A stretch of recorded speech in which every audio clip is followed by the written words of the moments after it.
Husband বেশ কয়েকদিন আগেই দেখিয়ে বলেছিল একদিন বানিয়ে খাওয়াতে, তাই দেরি না করে ঝটপট আজকেই বানিয়ে নিলাম। আর খেতে সত্যি খুবই সুন্দর হয়েছিল।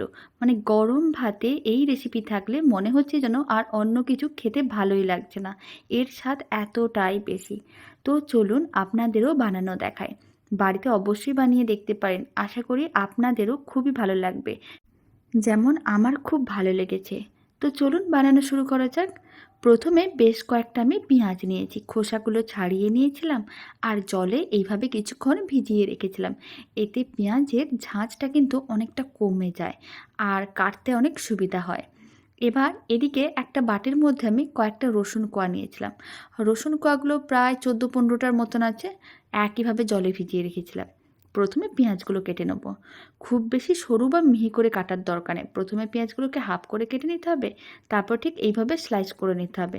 আপনারা চাইলে আর একটু বড় টুকরোও রাখতে পারেন, কোনো অসুবিধা হবে না, খেতে ভীষণ ভালো হয়। এই রেসিপিটা যেদিনই দেখেছিলাম ফার্স্ট, খুব মন চাইছিল সেদিনই বানাবো, তাই দেরি না করে আজকেই বানিয়ে নিয়েছিলাম। গরম ভাতে এই রেসিপি খেতে কী যে ভালো লেগেছিল আপনাদের কি বলবো। এবার কিন্তু পেঁয়াজগুলোকে ঠিক একইভাবে সমস্ত পেঁয়াজগুলোকে স্লাইস করে কেটে নিতে হবে। আপনারা চাইলে কম বেশি করে বানাতে পারেন, মানে আমি এখানে যতগুলো পেঁয়াজ নিয়েছি আপনারা চাইলে কমও নিতে পারেন। পেঁয়াজগুলোকে এইভাবে হাতকে একটু ম্যাশ করে নিলেই কিন্তু ভেঙে যাচ্ছে।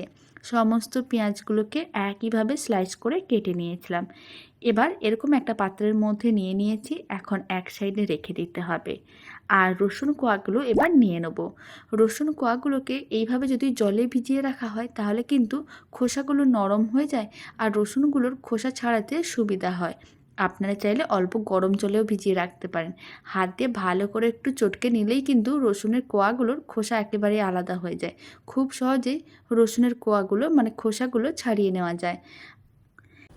ಸ್ಟ್ರಾಂಗ್ ಕಾಫಿ ಕುಡಿಬೇಕು ಅನಿಸ್ತಾ ಉಂಟು. ಹೊಸ ನೆಸ್ಕೆಫೆ ಸನ್ರೈಸ್ ಕಾಫಿ ಅಕ್ಕರೆಯಿಂದ ಆಯ್ಕೆ ಮಾಡಲ್ಪಟ್ಟ ಕಾಫಿ ಬೀಜಗಳಿಂದ ತಯಾರಾಗುತ್ತದೆ ಗ್ರಾನ್ಯುಲೇಟೆಡ್ ಕಾಫಿ ಪುಡಿ. ಒಂದು ಕಪ್